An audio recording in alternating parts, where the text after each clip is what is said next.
G'day painters, welcome back to Bellamar's Miniatures. We're still in the old world and today we're painting 10 Hammerers. Let's get to it. As normal for my dwarfs, I started by undercoating them grey Seer, then hitting them all with Vampiric Purple through the airbrush. The first colour I start with is Gunmetal. Normally I start with plate mail for the first layer of metals on my dwarfs, but these guys are majority metal, so I wanted to start darker to give me more room to highlight them later. As you can see, these guys are sub-assembled. I've left the arm holding the hammer off, which also meant I needed to leave that shoulder pad off too. So as I'm working through these steps, I'm working on the weapons and shoulder pads as well. To make painting the shoulder pads easier, I have them all blue tacked to this piece of MDF. I have no idea where I got it from, but I have like 8 of them for some reason. They're pretty useful for this sort of thing.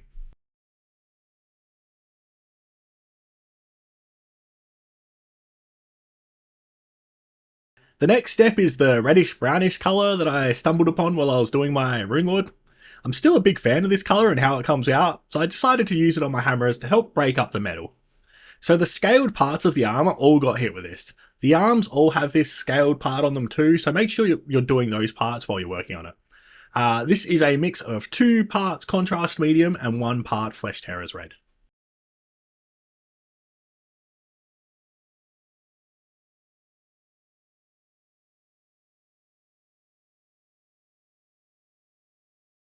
Next, I started working on the beards. To save a little bit of time, I decided to do 3 colours instead of the 5 I've done previously. I'm also taking the time to leave the purple showing in the shadows. It takes a bit longer, but I like the way it looks better than coming back in with a shade later. For the beards, I decided on white, which starts with uniform grey, a blonde, which starts with desert yellow, and a brown that starts with chaotic red. When I'm blocking these in, I'm being careful to leave the purple showing in the deepest recesses to act as my shadows. Something that is worth noting is that you should probably do the skin first. I didn't, and it made it a bit of a pain later, so learn from my mistakes. Or don't. I'm not gonna stop you if you want to do it the harder way.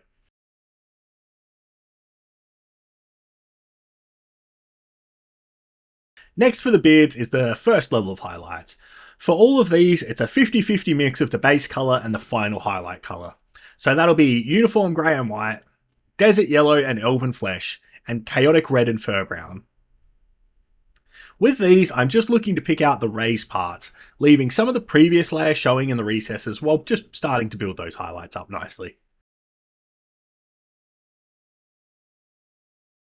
Then the final highlights are the white, elven flesh, and fur brown. I'm repeating the previous step just in smaller areas, only picking out the very raised parts. For a lot of these beards, you can just run the side of your brush over them to pick out the very top edges. There will be some tougher parts where you need brush control. For those spots, you just take your time and make sure you're bracing your hands properly. Now it's time for the flesh, because who cares about doing things in the right order? It's overrated. For this, I use Barbarian Flesh.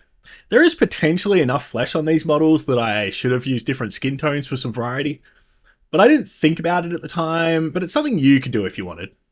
For the flesh, make sure you're getting their elbows and forearms. For some reason, these guys are like completely armoured except for their elbows and forearms. Does it make it easier to swing the hammers or something? Or maybe it's for cooling? I don't know, it is a bit weird though.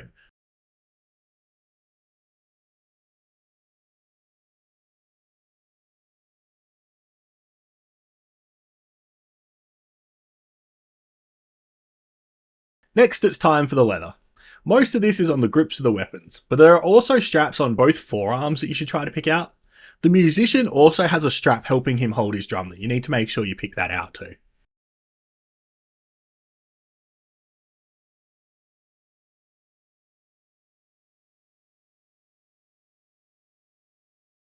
The banner will be done the same style as my other dwarfs, so I take the time in this step to block it in with dark sky.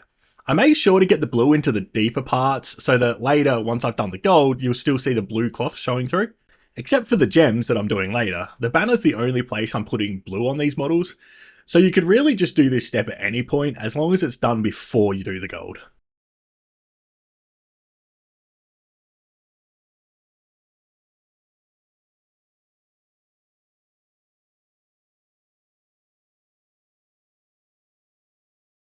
For the ropes on the banner and the one on the drum, I use Vampire Red. They're only small things, but it does let me get my main army colours into the unit, a little bit at least.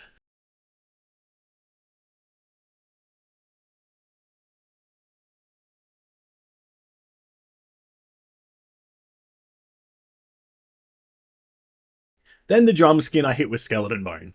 This takes a few layers to get a nice even coverage. Just make sure that to give the previous layer plenty of time to dry before you do the next, so you don't break it and create that weird texture.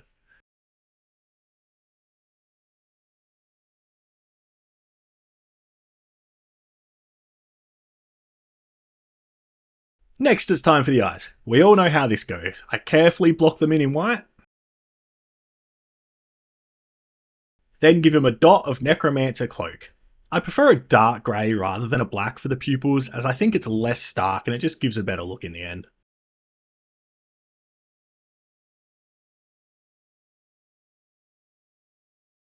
Then it's time for the step that will make you question why you ever decided to paint these guys. Base coating the gold.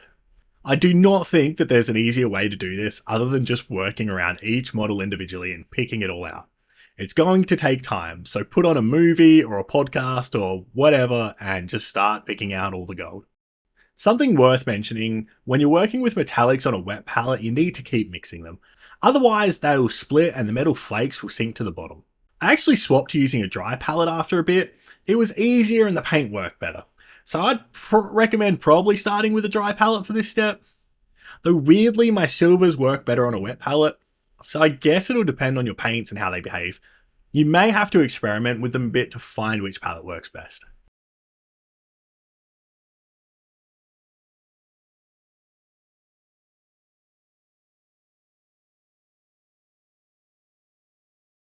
Three hours later, it was finally time to work on the next step, and that's highlighting the skin. With a 50-50 mix of Barbarian Flesh and Elven Flesh, I picked out the raised parts, like the cheekbones and the elbows. For the weapon arms, I found that the elbows are facing downwards, so I didn't highlight these. But the banner arm and the musician arms needed some highlighting. The best thing to do is dry fit the arms and see what you think should be highlighted.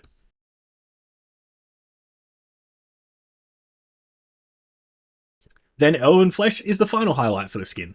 Working in the same areas I established in the previous step, just in smaller areas to finish those highlights off.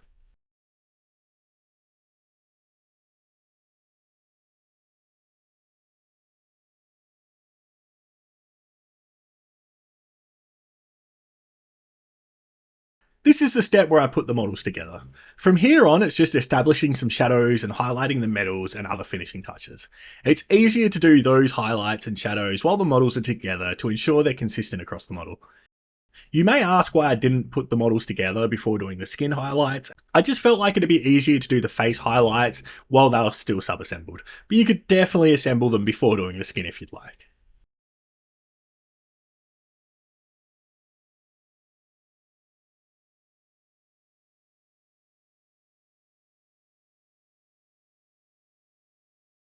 They're looking pretty good together. You could probably stop here if you wanted and they'll look great on the table, but that's not enough for me. So let's continue. With purple tone, I re-established some shadows. Anywhere that would be shadowed gets hit with the purple tone. The bottom side of the hammers and arms, under the beard, anything like that. I also use it for spots where I'd like more definition. I carefully line some between the fingers and under the little ledge part on their backs. The runes and idols around the models all get hit with a bit to help them pop better too. And I also run some across the weapon grips just to help create the definition there.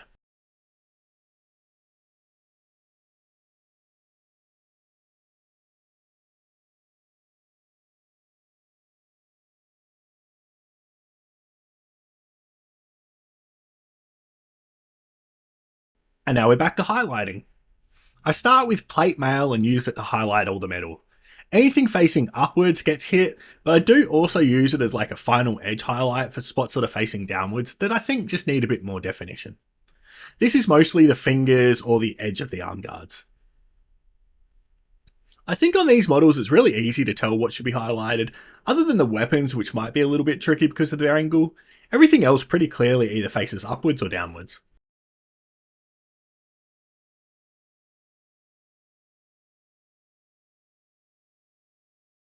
Then Shining Silver is the final highlight for the metal.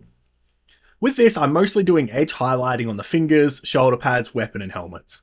I'm just picking out any edge that is facing upwards. For the weapons, I also do a bit of highlighting on the bits of the handles that are facing upwards. Just make sure you're leaving the plate mail from the previous step showing a bit, and it'll look good.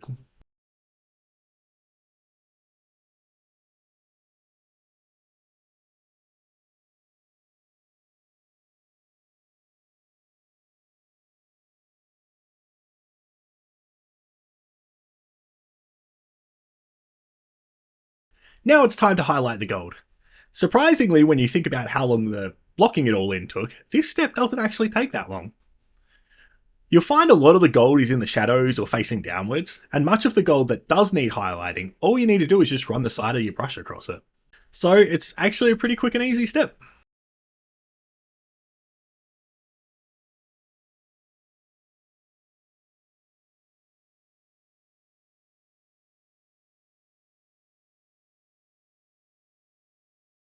Then it's time for the finishing touches.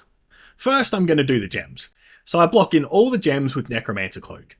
There are a lot of gems around each model. The main spots are on the arm guards and the weapons, but some of them have gems on their shoulder pads or in their beards. Just take your time and double check each model as you're working on them, and make sure you get all the gems.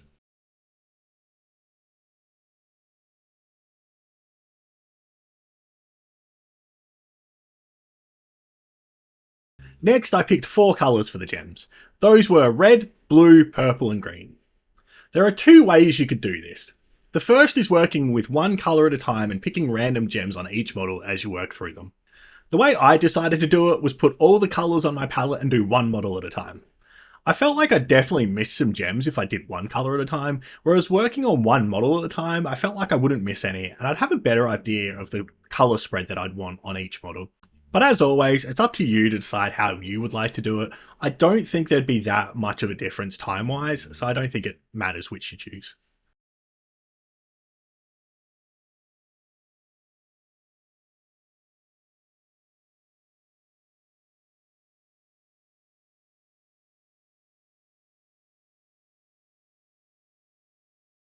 Finally, it's time to do the banner.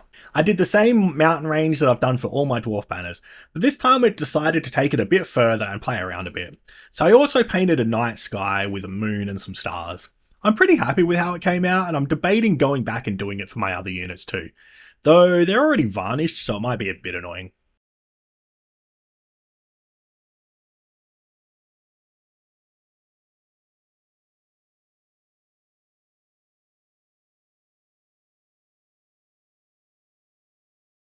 And we're done! I glued them onto their bases and they're ready for the table. For varnishing these guys, I hit them with a gloss varnish rattle can and then painted their beards and other things that shouldn't be shiny with a matte varnish. This is the opposite of how I normally varnish my models, but I really wanted to keep the shine for their armour and I think it's worth doing. And as always, make sure you varnish them before putting them onto their bases. In total, they took me almost an hour and a half. A bit longer than my other units per model, but they're an elite unit and I think it's worth the extra time. I think they look great and I'm keen to see them on the table. In fact, about an hour after this video goes up, I should be playing my first game of Old World. I'll finally get to see my painted dwarfs on the table, which is exciting, even if the army isn't finished yet. I hope this has given you some ideas or even helped for your own hammerers. If you've made it this far, I assume you've enjoyed the video, so why not drop a like? And if you want to see the rest of my dwarfs painted, subscribe to keep up to date as I get them done. Thanks for watching and catch you in the next video.